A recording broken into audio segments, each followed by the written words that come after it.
Saúde, estamos de volta. Nosso Saúde e Bem-Estar está falando sobre as práticas integrativas do SUS. São 29 práticas e a gente está discutindo aqui com o Dr. Bernardo Ramos, presidente, vice-presidente do IPSENG e ortopedista pediátrico da rede Mater Dei.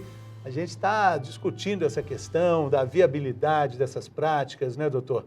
A conversa está bastante informativa, né?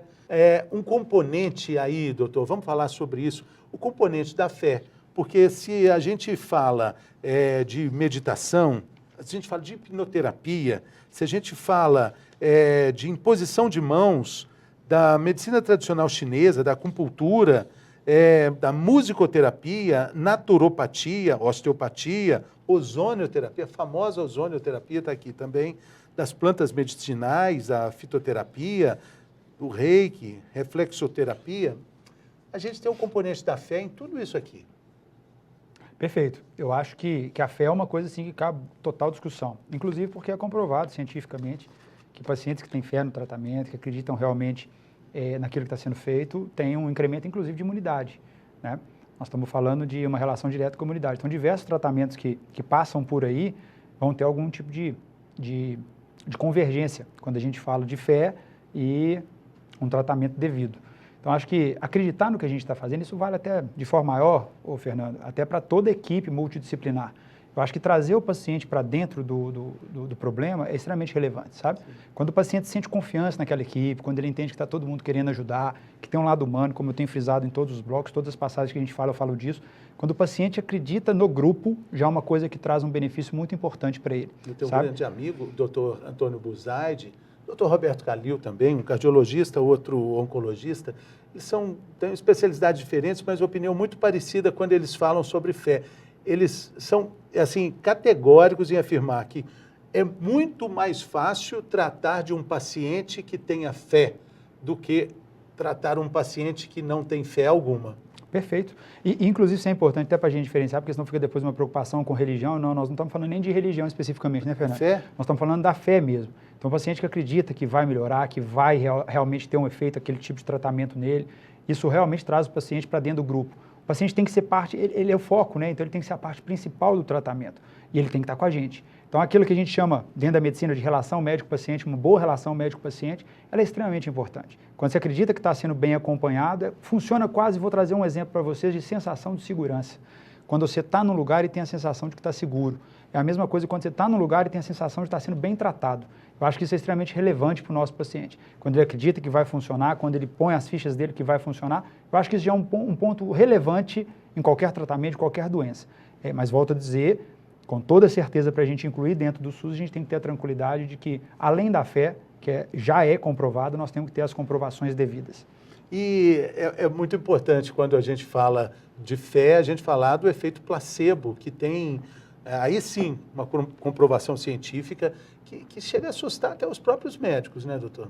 Existe sim o efeito placebo. Para quem não sabe exatamente do que a gente está falando, é quando, teoricamente, você toma uma medicação que não é medicação específica para aquele problema e realmente você, sim, se sente resolvido e se sente bem, uma sensação de melhora, uma sensação de algum acréscimo, de alguma soma naquele tipo de tratamento que você fez em relação ao seu problema. Então, isso acontece. Inclusive nos estudos, nos grandes estudos se faz, se tem uma percepção de que alguns casos realmente seja um efeito placebo, que é o efeito do paciente que tomou, no caso, um MM e achou que estava tomando um remédio e teve um sentimento de melhora. Ele teve uma sensação de que ele melhorou, apesar de não ter tomado um medicamento real, ter tomado uma substância inócua que não teria nenhum efeito adverso para ele. E é interessante, eu falei que assusta os médicos, porque o próprio médico, o duplo cego, o médico também não sabe, né? É uma experiência feita com a participação do médico e o paciente que observa os dois quadros, né? O estudo duplo cego é o estudo que a gente tem mais rigoroso, né, que a gente está citando, é um estudo que tudo é feito com total isenção, ou seja, tem várias etapas para deixar extremamente neutro aquele tipo de estudo, para que a gente evite interferências, né, que o ser humano é natural, que ele interfira de alguma forma, mesmo que sem querer, e para isso, então, as pessoas não sabem, nem o paciente sabe o que está sendo feito com ele, nem o médico sabe o que está sendo feito com ele, muitas vezes nem a terceira etapa sabe o que está acontecendo de fato, e somente a pessoa X consegue ter acesso a todos esses dados para evitar qualquer tipo de interferência e qualquer tipo de efeito adverso que fuja do controle e que traga um viés para aquele estudo, um viés que não é desejável, porque a gente quer tentar tirar uma conclusão um pouco mais definitiva. E se a gente enviesar com qualquer resultado falso positivo ou falso negativo, a gente pode, teoricamente, interferir no resultado. Dentro dessa lista dos 29 itens aqui, a gente tem a medicina tradicional chinesa, que é a acupuntura. É uma abordagem milenar, já usada, inclusive no sistema de saúde público chinês também.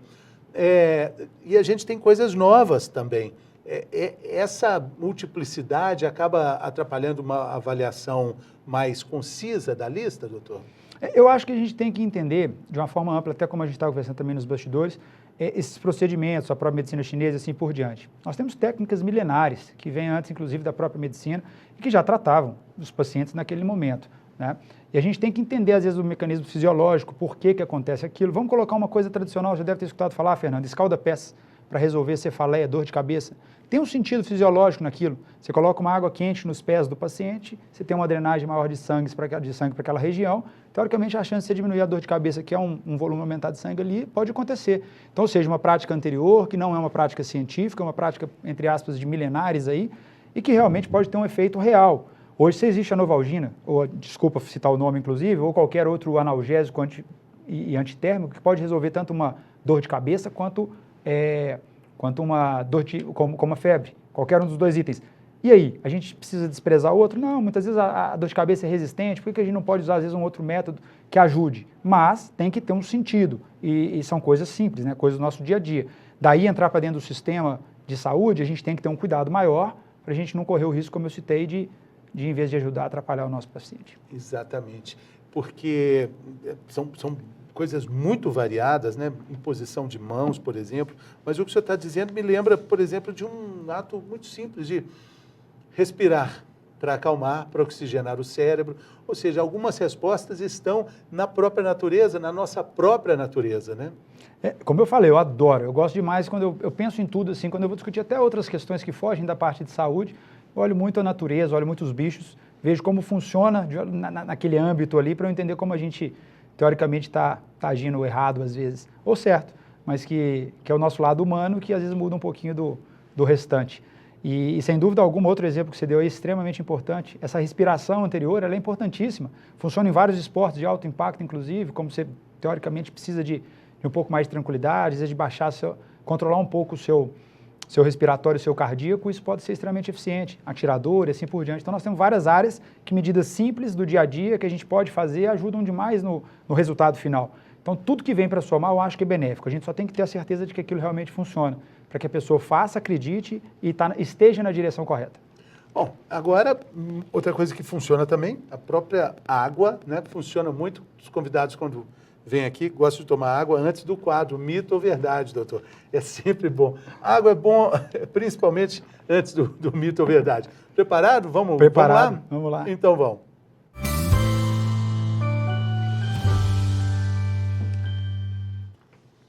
O quadro é Mito ou Verdade, hoje fala sobre o SUS, fala sobre práticas integrativas, mas basicamente falamos sobre o trabalho do SUS como um todo. Temos aqui o Dr. Bernardo Ramos, vice-presidente do IPSENG, ortopedista pediátrico da rede Mater Dei.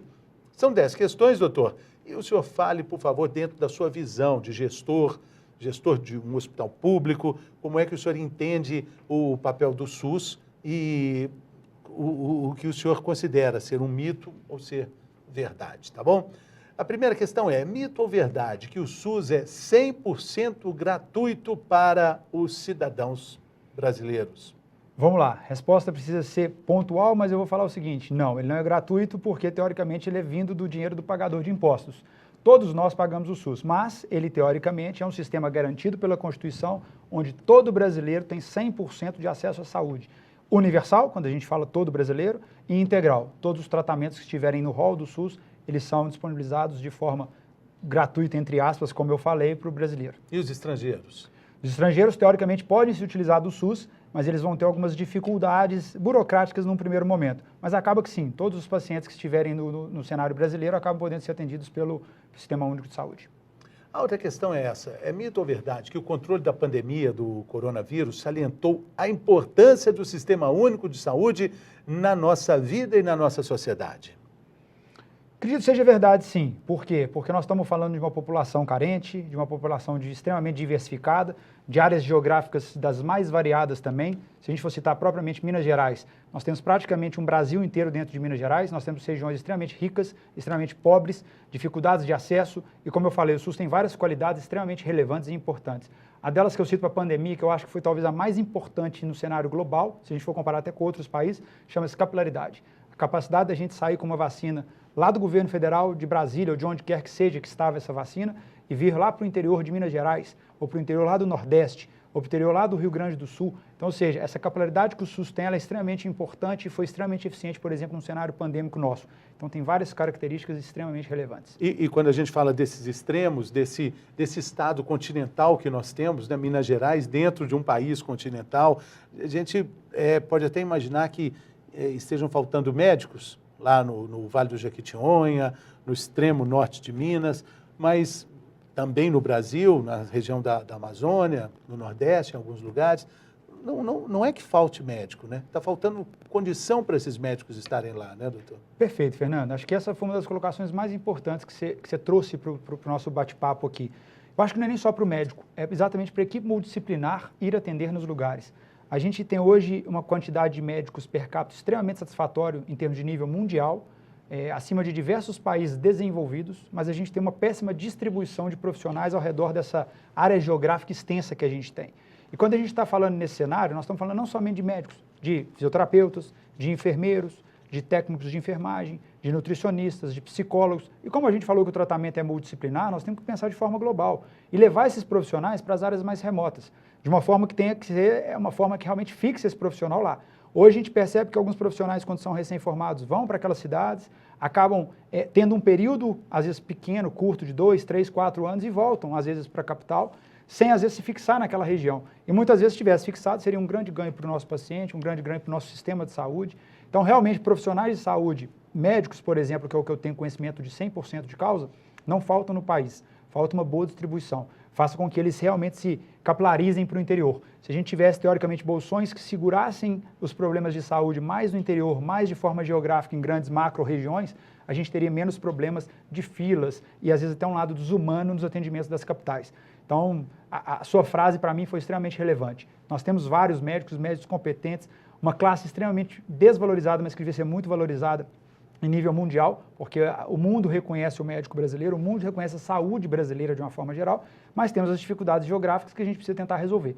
Levar os profissionais para onde os doentes estão e não fazer a carroterapia, que a gente costuma falar, né? Que é trazer pacientes, por exemplo, em Minas Gerais, Junaí, 8, 10 horas de trânsito até chegar aqui, de estrada, até chegar em Belo Horizonte para serem tratados. Isso não pode ser humano, isso não pode ser aceito em situação alguma. Então, essa é uma questão complexa, né? Porque se a gente vê perto da Santa Casa, se a gente vê perto lá do Ipseng, uma ambulância de Unai, uma ambulância de Coromandel, tem alguma coisa errada, salvo casos gravíssimos, mas tem algum problema ali nesse fluxo que está fazendo com que o paciente venha aqui. Curioso também, em São Paulo, eu moro próximo à Avenida Paulista, bem perto do Hospital das Clínicas, e eu sempre reparo a quantidade imensa de ambulâncias de Minas Gerais que existe lá no Hospital das Clínicas em São Paulo. Ou seja, está faltando uma retenção do paciente aqui, doutor. É isso aí. Quando a gente fala da dificuldade, é real, é muito real, Fernando. A gente precisa de realmente pensar num plano de regionalização. Ele vem sendo trabalhado há algum tempo. A gente precisa torná-lo o quanto mais célere e eficiente possível, o mais rápido, porque realmente nós estamos falando de, primeiro, é mais humano e, segundo, é até mais econômico. Então, é literalmente levar para os pacientes a saúde onde eles estão. Primeiro com a atenção primária, que a gente já citou aqui, que talvez seja o ponto crucial da saúde, que é a chavinha que tem que virar no Brasil, que é a gente prevenir, tratar diabetes, hipertensão, nefropatias, qualquer outro tipo de doença antes delas chegarem nos níveis hospitalares, prolongar a vida dos pacientes e prolongar principalmente a qualidade de vida. O paciente vai ter uma sensação de bem-estar por muito mais tempo. e somente quando ele realmente estiver na situação extrema ele vai precisar do hospital. E principalmente que se ele precisar de um hospital, ele possa ser atendido na própria região onde ele reside. E não estou falando na própria cidade não, porque a gente não vai ter hospitais em todas as cidades. Só Minas Gerais nós estamos falando de 853 municípios. Nós não precisamos de ter 853 hospitais.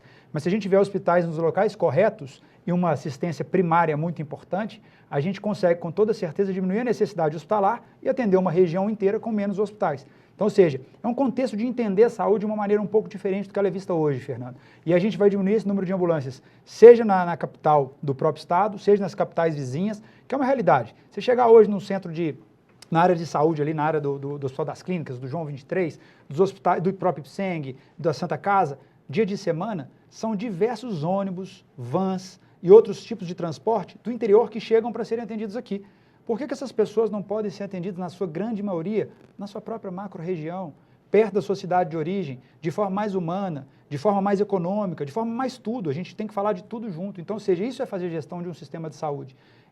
Literalmente trazer todos esses vieses para uma discussão ampla, entender e resolver. Porque também não é só falar, a gente tem que dar a solução. Né? Trazer o problema é simples, a solução às vezes não é tão simples quanto parece. Mas de verdade, eu acredito realmente que um dia nós ainda vamos ver o SUS funcionando de maneira muito mais redonda, muito mais azeitado, para que a gente tenha o paciente sendo atendido onde ele merece, que é na própria residência, perto dela, né, na região que ele está, com muito mais qualidade. E é muito importante também as políticas públicas que tratam a saúde, a qualidade de vida, de forma a conscientizar o cidadão que ele precisa ter uma alimentação mais tranquila, balanceada, fazer atividade física, tomar água regularmente, ter bons pensamentos, não só porque faz bem para ele, não é algo que é individualizado, pelo contrário, é globalizado, porque assim, ele tratando melhor dele, ele vai ter mais condição de não ocupar um leito que poderia ser usado de forma mais eficiente, né, doutor? Eu acho que essa conscientização, ela parte também da individualidade, né? Com toda certeza. Eu acho que o indivíduo no Brasil precisa entender a importância dele cuidar da própria saúde,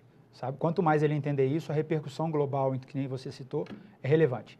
Ele sabendo como alimentar, o que deve fazer e tendo a liberdade de fazer suas escolhas, sabendo das repercussões que ela tem também, né? Acho que uma frase que eu gosto muito também, Fernando, é liberdade com responsabilidade, sabe? Eu acho que todo mundo tem total liberdade, mas tem que ter a responsabilidade dos próprios atos e assumir as consequências. A gente sabendo que se a gente pode, entre aspas, tomar os cuidados devidos com a atividade física, com a alimentação e prevenir uma doença, não tenho dúvida, gente, é muito melhor.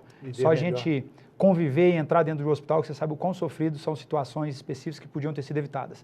Então, tenham muita atenção, isso vale até para outros aspectos, trânsito, direção, álcool e tudo mais. Acho que a gente tem vários aspectos aí que a gente pode discutir aqui eternamente, que se as pessoas tiverem responsabilidade individual, com certeza vai somar muito no quesito saúde, no quesito SUS.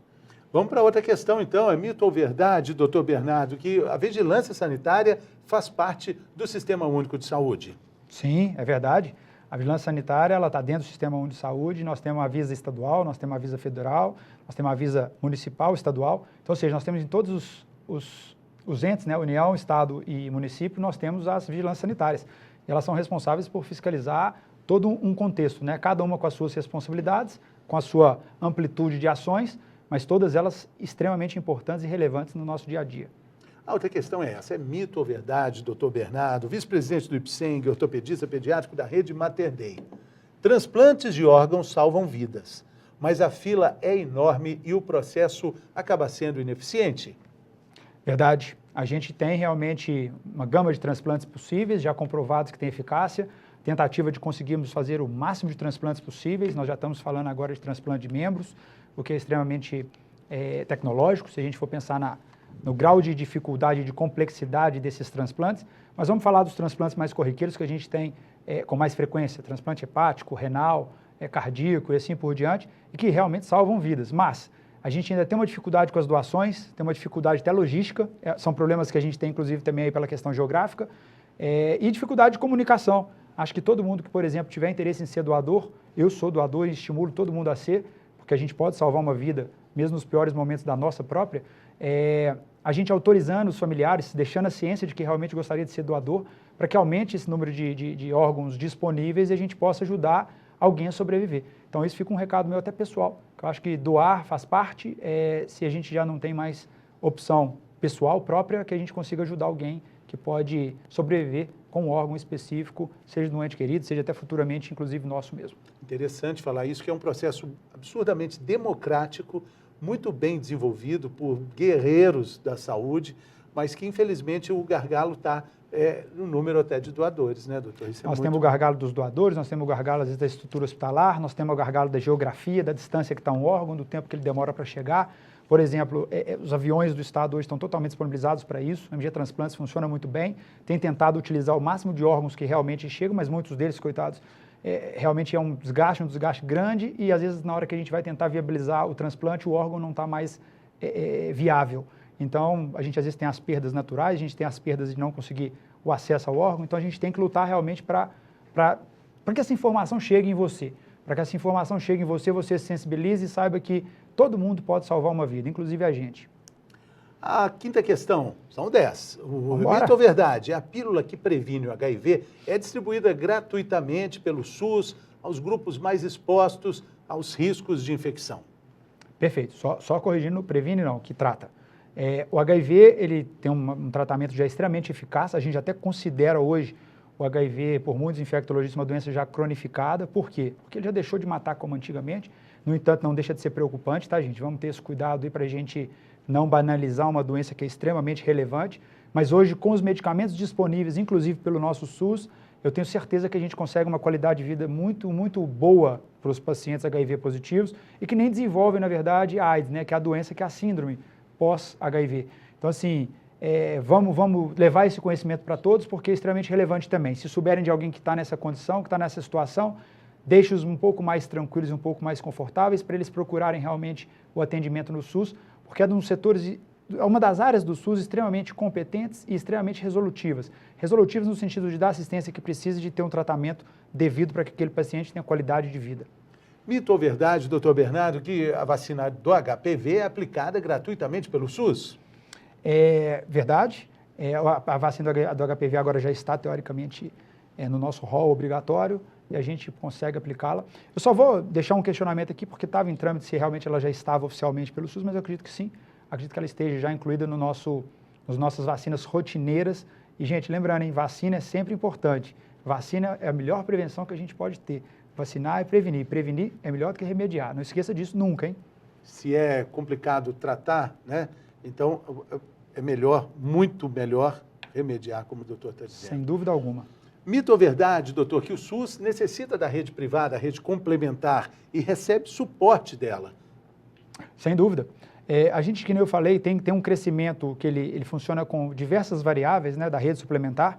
A rede suplementar, quando a gente fala, é a rede particular, né, que envolve diversos hospitais, e esses hospitais, com toda certeza, absorvem muitos doentes, que se a rede privada não existisse, eles teriam que ir para o nosso sistema único. Então, é o que ainda nos permite esse padrão de atendimento que a gente tem no SUS.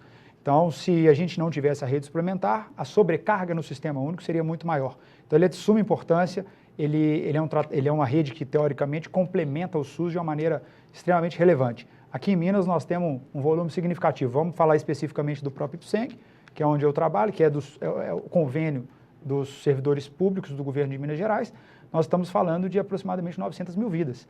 São 900 mil vidas que eu estou, teoricamente, deixando o SUS aliviado, tirando a pressão do SUS. Então, isso realmente ajuda bastante a quem só tem o SUS para auxiliar no quesito saúde. É mito ou verdade que o SUS não faz cirurgias eletivas? É mito. O SUS faz cirurgias eletivas de todos os tipos, de todas as complexidades. É claro que, como a gente falou, todo incremento de tecnologia ele passa por um crivo, ele passa por uma definição se é efetivo ou não. Então, existem alguns procedimentos que podem ainda não estar incorporados ao SUS. Isso funciona, inclusive, também para a rede suplementar, que é a rede privada. Tem um tempo até que se comprove a efetividade daquele tipo de procedimento e aí ele possa ser realizado, seja pelo SUS, seja pelo suplementar, mas toda cirurgia, de um modo geral, ela vai ser autorizada e vai ser realizada pelo SUS, em qualquer tipo de complexidade, seja das mais simples, como uma retirada de uma simples pinta, até mesmo um transplante. Então, todas elas são cobertas pelo Sistema Único de Saúde. O SUS é integral, tá? Ele cobre tudo. Combinado? Mito ou verdade? As cirurgias agendadas pelo SUS costumam atrasar muito? Verdade. Isso é verdade, e é verdade pelos diversos pontos que a gente colocou aqui. O SUS ele é gratuito do ponto de vista diretamente para o beneficiário, ele não vai acertar nenhuma conta quando ele sai do hospital, mas é dinheiro público, é dinheiro do próprio paciente, né, do próprio beneficiário, e com isso a gente tem dificuldades de recursos financeiros, nós temos dificuldades de gestão, nós temos dificuldades de logística, nós temos dificuldade de volume, né? Por exemplo, vamos citar o exemplo da pandemia, eram diversos pacientes procurando o hospital no mesmo momento, então não existia espaço físico para os pacientes serem atendidos, então isso às vezes é uma dificuldade que atrapalha. No caso de cirurgias, existiu necessidade às vezes de cancelamento de cirurgias eletivas porque você tinha outras demandas mais urgentes, mais emergentes, então também atrasam as cirurgias. Nós temos filas por falta às vezes de algum profissional específico naquela região, naquele hospital, então ou seja, existem diversas dificuldades no SUS, que é um sistema, como a gente falou, que no papel é muito bom, mas que claro, na prática existem os seus gargalos, e nós temos que trabalhar enquanto gestores para ir resolvendo esses gargalos e tornando o quanto melhor esse sistema de saúde, que como o Fernando falou, é dos únicos mundiais. Com um país com essa população é o único, né? Exatamente. É o único. Não existe no mundo nenhum país com 200 milhões de habitantes que tenha um SUS. Doutor, vamos para a última agora, as práticas alternativas. Essa é boa. As práticas alternativas do SUS podem curar doenças sem o tratamento tradicional. Mito ou verdade? Mito. Vou colocar como mito porque nós estamos falando de uma forma bem geral. Então, não. Eu acredito que, assim, primeiro, se ela é alternativa, ela poderia ter virado oficial. Se quiser, pode falar em termos, viu? Pode ficar... Não, sim, vamos lá. Vamos ser bem claro para a gente entender. Quando a gente fala não, eu estou dizendo porque se ela teoricamente é alternativa, qual o motivo dela não ter sido ainda, entre aspas, comprovada se ela tem um resultado positivo? Então, a gente poderia simplesmente fazer uma prática alternativa e virar uma prática oficial. Né? É o que tem sido feito, inclusive. Quando se acha que tem alguma vantajosidade, que tem realmente um resultado positivo, ela entra para dentro do próprio sistema. Mas como a gente conversou, existem práticas gerais em termos de saúde, que não são literalmente hospitalares ou dentro de um posto de saúde, que podem ter benefícios, isso eu não tenho nenhuma dúvida. A gente conversou, por exemplo, do escalda-pés. O escalda-pés é uma prática totalmente alternativa, entre aspas, que tem um resultado para uma cefaleia. Mas isso é uma doença extremamente simples, que é um momento que você tem uma dor de cabeça e se resolve. Agora, não acreditem em milagres no sentido de pílulas como aquelas que a gente citou, pílula do câncer. Pílula do câncer, essas né? aí tem que ter um certo cuidado, a gente tem que trazer esse recado para vocês, porque assim, como eu falei, no mundo inteiro está se fazendo uma coisa. Claro que pode começar a ter algo diferente em algum lugar, e deve-se começar a ter algo diferente em algum lugar. É esperado isso, a ciência espera isso. Para começar alguma coisa tem que ter um início, tem que ter um princípio, tem que ter uma iniciativa. Mas depois, geralmente, quando a coisa realmente é eficaz, ela se alastra no mundo ainda mais tecnológico como o nosso, com o WhatsApp, manda uma mensagem lá para a China em questões de milésimos de segundos, né? Então, acho que a gente tem que ter muito cuidado. Então, entrando no mérito que a gente conversou, eu acho que é mito num sentido amplo de doenças conhecidas e, claro, em situações menos relevantes, menos significativas do ponto de vista risco de vida e assim por diante, claro que pode ter algum impacto positivo. Então, aí, no outro lado, seria verdade. Mas, de uma forma geral, ainda acredito no mito. Acho que se uma prática ela é alternativa, à medida que ela se comprova, ela vira uma prática oficial. Então, por isso que eu estou tomando esse cuidado de deixar bem claro o recado, para que todo mundo, inclusive das práticas alternativas, se é alternativo, vamos fazer a comprovação e vamos trazer oficialmente para dentro de uma rede. Nós temos rede pública, rede privada, todo mundo ansiando por, teoricamente, condições melhores. Mas só lembrando que essas práticas já estão disponíveis no SUS. Várias delas. Essas eu não estou nem discutindo, eu estou discutindo as que a gente considerou como alternativas formais. Sim, tá? sim. Até para que fique claro, para não receber crítica de quem já está no SUS. As 29 que eu citei aqui, essas já estão no hall de oferta do Sistema Único de Saúde. Doutor Bernardo Ramos, muito obrigado. Sucesso na jornada, no trabalho aí, difícil, mas recompensador pelas pequenas vitórias do dia a dia, né, doutor? Muito obrigado, Fernando. Acho que é isso, é uma luta rotineira e cotidiana que a gente não pode parar. A gente tem que buscar melhorar a gestão. Como eu falei, volto a repetir, às vezes a má gestão é tão ruim ou mais perversa do que a corrupção diretamente, porque o dinheiro vai embora em coisas que não são eficientes e eficazes ou que são desperdiçadas literalmente. E isso repercute, que nem eu falei, em menos consultas, menos cirurgias, menos prevenção. Isso é muito deletério para o nosso paciente. Deixo aqui meu recado que eu acredito na multidisciplinaridade, que a gente tem que trabalhar cada vez mais com diversos grupos, né? Não só dentro da saúde como fora deles, mas convido a todos que acreditam em práticas fora das padronizadas, que tragam elas para um oficial, para um contexto mais global, que deixem o paciente até mais seguro e, claro, nos deixe mais seguros enquanto gestores de estar colhendo essas práticas dentro dos hospitais, dentro dos postos de saúde, dentro da medicina, dentro da saúde de uma forma bem ampla. Tá? Então esse é o meu recado oficial a todos e que o paciente tenha sempre um tratamento humano de quem quer que seja. Eu acho que nesse contexto que a gente vive hoje, né, pandemia, guerra, acho que não tem mais espaço para a gente não falar em humanidade. Então que todo mundo olhe com carinho Não me levem a mal se eu falei alguma coisa que eu critiquei alguém aqui, porque as críticas são para construir, são críticas construtivas. Se realmente não tem eficácia comprovada, vamos torná-las eficazes e comprovadas. Obrigado. Valeu, doutor. Muito obrigado também pela sua companhia conosco até aqui. Continue aí seguindo a programação do nosso canal Viver Brasil. A gente fica por aqui, mas sempre volta por aqui. Até a próxima. Tchau.